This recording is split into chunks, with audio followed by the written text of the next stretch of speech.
Recently, I put up a video about how we are all called to have influence in this world. Jesus said, "You are the light of the world. So let your light shine before others, that they may see you and glorify your Father in heaven." Now, there is no question about the call to let your light shine, no matter where you are. Wherever you are, whether it's your home, your job, your school, your college, or even if you're unemployed, you are the light of the world. It doesn't matter how many people follow you on Instagram or how many views you get on YouTube. It doesn't matter how famous you are or how many people you know, how much you earn, or your position in society. You are the light of the world. You get to let your light shine. Now, I know that's easier said than done.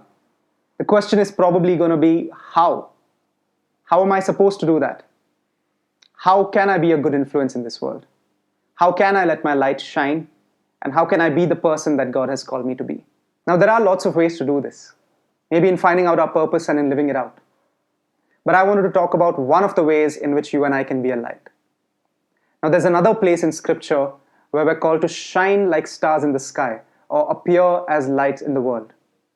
Philippians 2 verse 14. Not only does this passage tell us to shine like stars, but it also tells us how. Check it out. Do everything without grumbling or arguing, so that you may become blameless and pure, children of God without fault in a warped and crooked generation.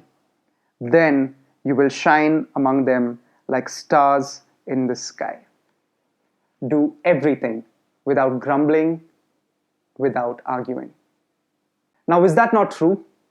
Aren't the most joy-filled people that you know the ones who grumble the least?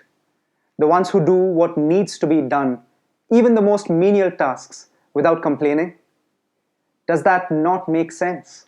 It's such a simple thing, and yet most of us struggle with this terribly.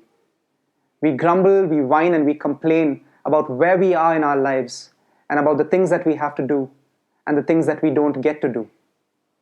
We grumble about doing tasks that are beneath us, in our homes, in our places of education, and in our jobs. We whine about the state of the world around us, and we complain to God that if only He did a better job in our lives, the world would be a much better place and we would be much happier. Guess what? We wouldn't. You wouldn't. Now think about what it would look like if you worked towards making a difference and if you did everything, whether big or small, without grumbling or arguing. In your home, your school, your college, or your job, what if you chose to be joyful in all the things that you've been called to do? Think about what that means for you, and think about how others would see you. I can tell you what it would look like a light shining in this world. That's the promise of the word, and that's who you're called to be. Hey, thank you so much for watching this video. It would mean a lot to us if you subscribe to our channel and maybe even clicked on that bell icon that helps you get updates whenever we post a video. If you've got any prayer requests or a testimony to share, head over to www.awandwonder.in. God bless.